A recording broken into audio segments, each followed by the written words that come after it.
अस्सलाम वालेकुम, मैं हूं शाहजेब खानजादा। 6 दिन हो गए हैं मशरिक़ वस्ता में जंग जारी है। ईरान मशरिक़ वस्ता में अमरीकी अहदाफ को निशाना बना रहा है और साथ ही ईरानी पासदारान इनकलाब ने स्ट्रेट ऑफ हुर्मुज़ बंद करने का ऐलान किया हुआ है। इस अहम बहरी गुजरगाह की बंदिश से अरब ममालिक से तेल और गैस की फराहमी बंद होकर रह गई है।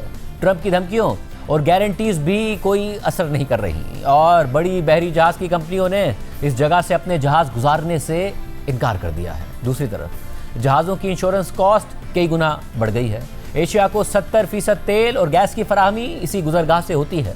पाकिस्तान को कतर से LNG और सऊदी अरब और दीगर ममालिक से तेल की फराहमी भी इसी गुजरगाह से होती है। चीन, भारत, जापान, जनूबी कोरिया और कुछ हद तक यूरोपीय ममालिक का इन्हिसार भी स्ट्रेट ऑफ हुर्मुज़ से आने वाले तेल और गैस पर ही है। कतर ने LNG की पैदावार पहले ही बंद कर दी है और अब जंग के तवील होने और स्ट्रेट ऑफ हुर्मुज़ के बंद होने की वजह से दीगर ममालिक समेत पाकिस्तान में भी गैस और पेट्रोलियम मसनूआत की किल्लत के खदशात जन्म ले रहे हैं। नुमाइंदा जी सैफुर रहमान की पेट्रोलियम डिवीजन के जराये से खबर के मुताबिक जंगी हालात के खात्मे तक पाकिस्तान को कतर से LNG नहीं मिलेगी। कतर गैस ने पाकिस्तान को गैस की अदम सप्लाई के बारे में आगाह कर दिया है। मार्च के लिए कतर से 8 LNG कार्गोज आने थे मगर सिर्फ 2 ही आए हैं। पाकिस्तान को पहले से दस्तयाब LNG की लोड मैनेजमेंट करनी पड़ेगी। पेट्रोलियम डिवीजन के मुताबिक 20 से 21 मार्च तक लोड मैनेजमेंट करके LNG दस्तयाब रह सकती है। पाकिस्तान में सनती सेक्टर समेत दीगर शोबों को गैस की सप्लाई मुतासिर होगी। इसके अलावा सुई सदर गैस कंपनी ने रमजान में गैस शेड्यूल तब्दील कर दिया है। सुबह गैस 3 से 9 बजे तक, जबकि दोपहर में दिन 3 बजे से रात 9:30 बजे तक दस्तयाब होगी। साथ ही ओगरा के तर्जुमान का बयान सामने आया है कि मुल्क में पेट्रोलियम मसनूआत के वाफिर ज़खायर मौजूद हैं। अवाम अफवाहों पर तवज्जो ना दें और गैर ज़रूरी खरीदारी से गुरेज करें। ज़ख़ीरा अंदोज़ी में मुलव्विस अनासिर के खिलाफ सख्त कानूनी कार्रवाई का फैसला किया गया है।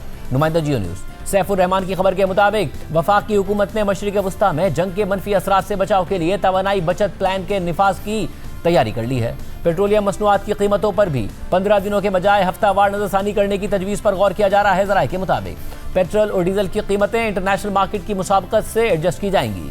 वज़ारत तवानाई ने तजावीज़ तैयार करके वज़ीर आज़म को ब्रीफिंग दे दी है। वज़ीर आज़म मुआशी टीम की मुशावरत से कीमतों पर नजरसानी का फैसला करेंगे। ज़राए के मुताबिक वफाकी हुकूमत तवानाई की बचत के लिए कोरोना दौर की तर्ज पर ऑनलाइन काम करवाने पर गौर कर रही है। वफाकी हुकूमत ने मार्च में तालीमी इदारों के लिए ऑनलाइन सेशन शुरू करवाने पर भी गौर शुरू कर दिया है। कॉर्पोरेट सेक्टर, टेलीकॉम और IT कंपनियों में हफ्ते में 2 दिन ऑनलाइन वर्किंग की भी तजवीज़ है। तमाम दफातर में सिर्फ ज़रूरी स्टाफ मौजूद रखने और हफ्ते में 2 दिन ऑनलाइन काम करवाने पर गौर हो रहा है। वफाकी वज़ीर ख़जाना मोहम्मद औरंगज़ेब ने आज मीडिया से गुफ्तगू करते हुए कहा है कि पाकिस्तान के पास खाम तेल और डीजल के ज़खायर मौजूद हैं। LNG और LPG की सप्लाई का भी रोज़ाना की बुनियाद पर जायज़ा लिया जा रहा है। स्ट्रेट ऑफ हुर्मुज़ खलीज फारिस और खलीज ओमान के दरमियान 162 किलोमीटर तवील मगर सिर्फ 33 किलोमीटर पतला समंदरी रास्ता है और इसमें भी जहाज़ों के गुजरने की लेन महज 3 किलोमीटर चौड़ी है। इस रास्ते को आलमी मईशत की शहरक कहा जाता है।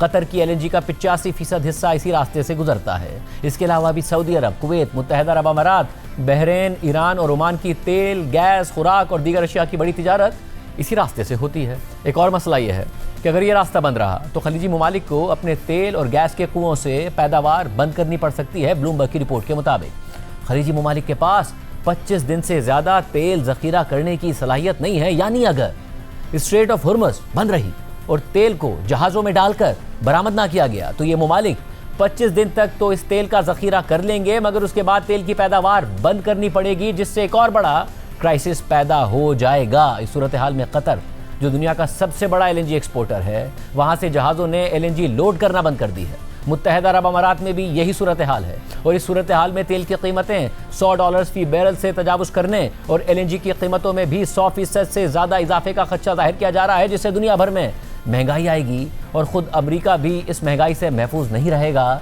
जबकि ये इतलात भी आई हैं कि पाकिस्तान ने सऊदी अरब से दरख्वास्त की है कि वो स्ट्रेट ऑफ हुर्मुज़ के मुतबादिल रास्ते यानी रेड सी के ज़रिए तेल की फराहमी करे, क्योंकि पाकिस्तान को तेल और LNG की बड़ी फराहमी स्ट्रेट ऑफ हुर्मुज़ के रास्ते से ही होती है। जबकि सऊदी अरब के पास रेड सी में टर्मिनल मौजूद है और वहाँ तक तेल पहुँचाने के लिए सऊदी हुकूमत ने अपने मुल्क में 746 मील तवील पाइपलाइन बनाई है और इस पाइपलाइन में 50 लाख बैरल्स योमिया तेल ले जाने की सलाहियत है। ताहम सऊदी अरब रोज़ाना इसका दुगना यानी 10 मिलियन बैरल्स तेल पैदा करता है। यानी इस पाइपलाइन में मतलूबा मकदार में तेल की तरसील करने की सलाहियत तो नहीं है, मगर बहरहाल ये एक मुतबादिल ज़रूर है।